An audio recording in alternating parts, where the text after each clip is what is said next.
Amigos do programa Momentos de Reflexão, quinta-feira, 27 de junho, e hoje a Igreja celebra a memória de São Cirilo de Alexandria, do Egito, bispo e doutor da Igreja, que nasceu entre os anos de 375, foi patriarca de Alexandria, sob o poder do Império Romano, no final do IV século.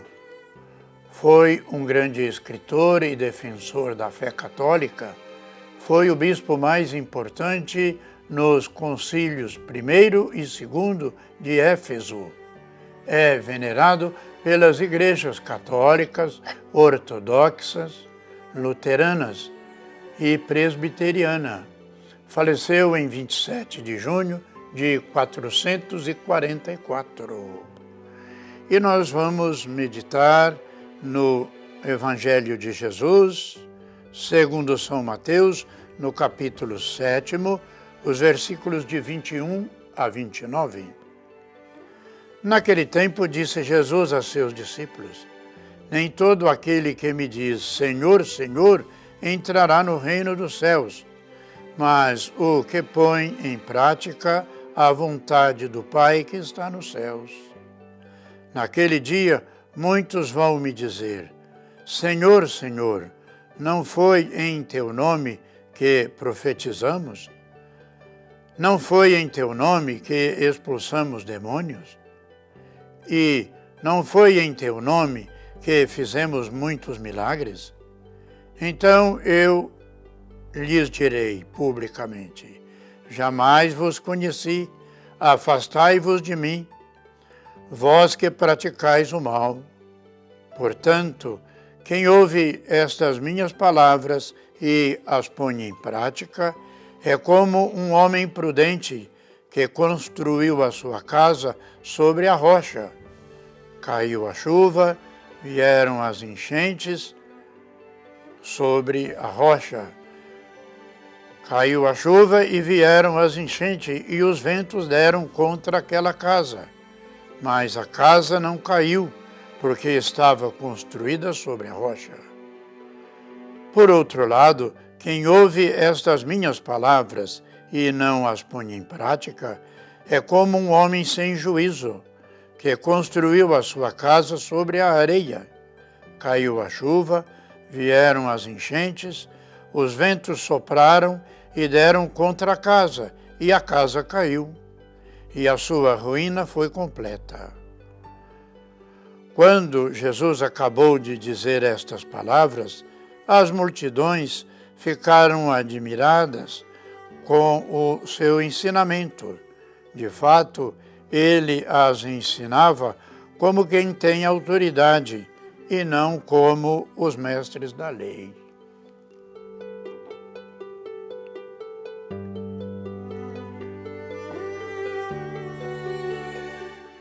Caros irmãos e irmãs, o Evangelho será sempre interrogativo em nossa vida, ou seja, constantemente nos chamará a atenção.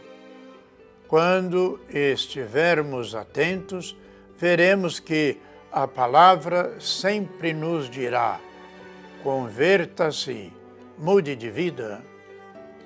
Temos de pedir sempre a nossa conversão, pois assim não haverá vento ou chuva que irá arrombar a casa construída sobre a rocha, que é a verdade de Cristo.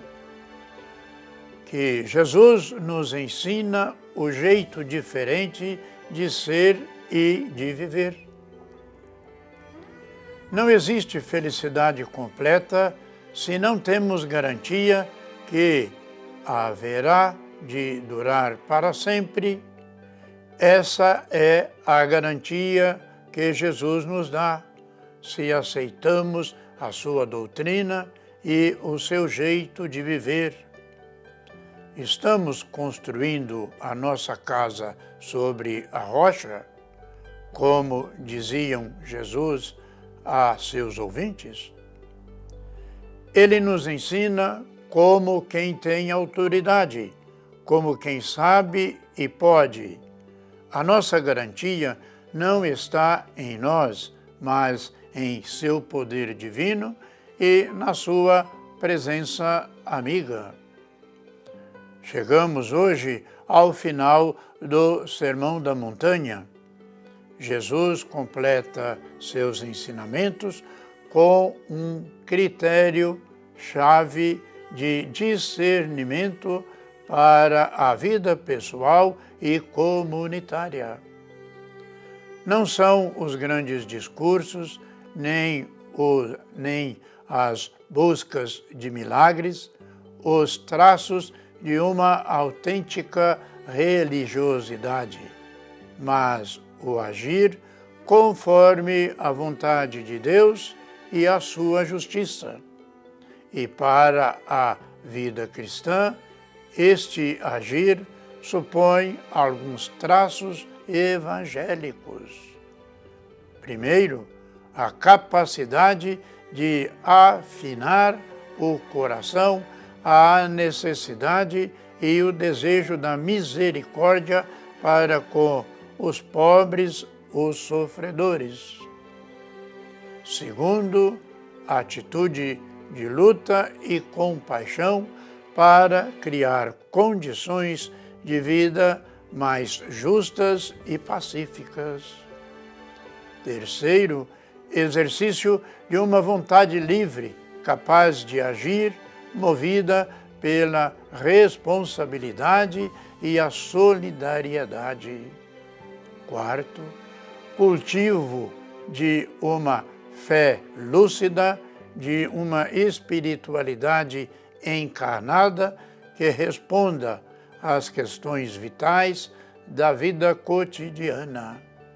E quinto, manter uma visão profética atenta aos sinais e desafios de nossos tempos.